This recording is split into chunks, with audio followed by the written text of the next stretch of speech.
Bueno, y ahora vamos a hablar un poco de un concepto que ya nos es bastante familiar y que conocemos, que son de villas o asentamientos informales, que bueno, también en otros países de la región se los conoce como favelas o calampas, tugurios o barrios marginales. Y que bueno, estos asentamientos informales básicamente son comunidades urbanas que se conforman sin ningún tipo de planificación ni de regulación por parte del Estado y surgen justamente por cierta emergencia habitacional que puede existir en las grandes ciudades. En particular, surgen en respuesta a la escasez de viviendas accesibles en la ciudad. Entonces, las personas de menores ingresos quizás únicamente pueden acceder a este tipo de viviendas que se encuentran en zonas un poco más precarias. ¿Y por qué digo que son más precarias? Porque, bueno, este tipo de asentamientos suele caracterizarse por falta de servicios básicos como acceso a agua potable o servicios de saneamiento, em, de recolección de basura, de electricidad. También existe, bueno, lógicamente cierta inseguridad en la tenencia de la tierra, ya que en muchos casos y en la mayoría de los casos los residentes no son dueños formales de la propiedad en la que están habitando. Y bueno, también las condiciones de la vivienda suelen ser eh, bastante precarias. Entonces todo esto nos da la pauta de qué tipo de asentamientos son. Como vemos acá, estos asentamientos se caracterizan, bueno, en primer lugar por producir tramas urbanas muy irregulares, y esto se debe a que este tipo de asentamientos se desarrollan de forma muy improvisada, por lo que su crecimiento y su conformación es muy desordenada, ya que en realidad su crecimiento va dependiendo de las necesidades justamente de las personas. Entonces, de esta forma, la disposición de las viviendas y la infraestructura que se va generando en torno a las viviendas resulta ser muy irregular. Como dije, se va edificando de acuerdo a las necesidades de las personas que van llegando a estos barrios. Después, en segundo lugar, cuentan con una buena localización en relación a los centros de producción y consumo, en zonas, bueno, en donde es escaso el suelo urbano, justamente por ser zonas tan demandadas debido a la cercanía a estos centros de producción.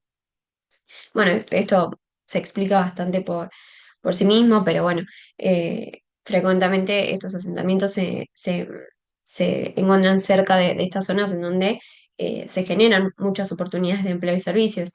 Entonces, de esta manera, los residentes de estos asentamientos eh, consiguen estar cerca de sus lugares de trabajo, lo cual es fundamental para quienes tienen muy bajos ingresos y no pueden costear ni siquiera el transporte. Entonces, en ese sentido, por ese motivo es que los asentamientos suelen estar ubicados dentro de los centros productivos. En tercer lugar, suelen asentarse prioritariamente en tierras de propiedad fiscal. em, bueno, sí, básicamente se establecen muchas veces en terrenos que son propiedad del Estado o en áreas que no son aptas para urbanización en realidad. Y esta última es muy importante porque si se ubican en zonas que por algún motivo son de cierto riesgo, entonces eso lógicamente puede influir en la calidad de vida de las personas que tienen que vivir en estos barrios. Y por último, el último punto es que responden a la suma de prácticas individuales y diferidas en el tiempo. Como ya dije antes, estos asentamientos no son planificados de antemano, y por ende su crecimiento es gradual y en base a las necesidades de las personas que van llegando. Entonces estos asentamientos van creciendo y se van conformando y van adquiriendo ciertas características en base a decisiones individuales de los residentes. No es que haya un proyecto a largo plazo dentro de estos barrios, sino que de nuevo depende de las necesidades de las personas. Bueno, y acá hay una definición un poco más precisa de qué son estos asentamientos informales. Como dice acá, son un conjunto de un mínimo de 8 familias agrupadas o contiguas, en donde más de la mitad de la población no cuenta con título de propiedad del suelo ni acceso regular a al menos dos de los servicios básicos, que serían agua corriente, energía eléctrica y una red cloacal.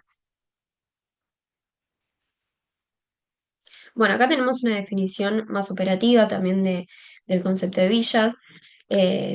se considera que es un núcleo habitacional ubicado en terrenos fiscales, como ya dijimos, o de terceros que fueron ocupados en forma ilegal.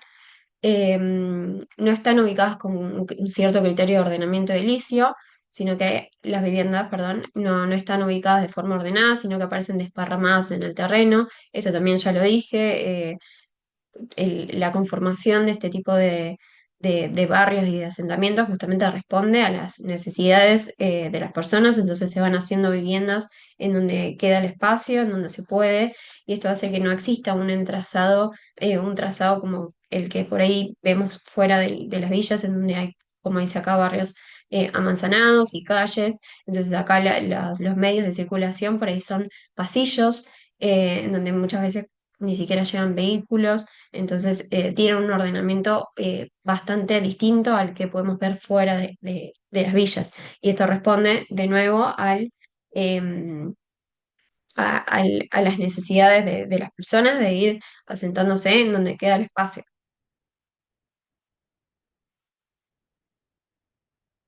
Bueno, y acá vemos un mapa en donde vemos la región del AMBA y voy a hacer un poquito más de zoom. Acá, bueno, podemos ver los asentamientos, villas. Acá se distingue porque, bueno, asentamientos muchas veces se considera que tienen un poco más de planificación que las villas. Em, y bueno, lo que podemos ver es también las urbanizaciones cerradas, que fíjense que ellas responden como a otro grupo social muy diferente. Y lo que vemos es que, bueno, hay muchos asentamientos y villas más cerca de la ciudad de Buenos Aires, aunque vemos que también hay algunas cada vez más alejadas y esto también empezó, esta dinámica de alejarse cada vez más también empezó a responder a las mejoras que se dieron en los medios de transporte entre Cava y el resto de las municipalidades del AMBA, que hizo que muchas personas pudieran asentarse un poco más lejos de la ciudad. También lo que podemos ver es que en muchos casos eh, coexisten estos dos grupos sociales bien diferentes, en donde tenemos urbanizaciones cerradas por un lado eh, y asentamientos o villas del otro lado, y vemos que geográficamente muchas veces están muy cercanos entre sí. Entonces, de alguna manera, a lo largo del tiempo, la periferia empezó a ser como una región de medio de disputa o de competencia entre estos dos grupos sociales muy diferentes, en donde tenemos asentamientos y villas por un lado y urbanizaciones cerradas por el otro. Bueno, y esto puede tener ciertas consecuencias. Por un lado, bueno, la mayor fragmentación socioespacial que se genera, una mayor se profundiza la segregación en estas zonas, pero además puede tener consecuencias como muy reales en el sentido de que por ahí muchas veces la forma en que estos barrios privados se construyen termina afectando la calidad de vida de las zonas aledañas.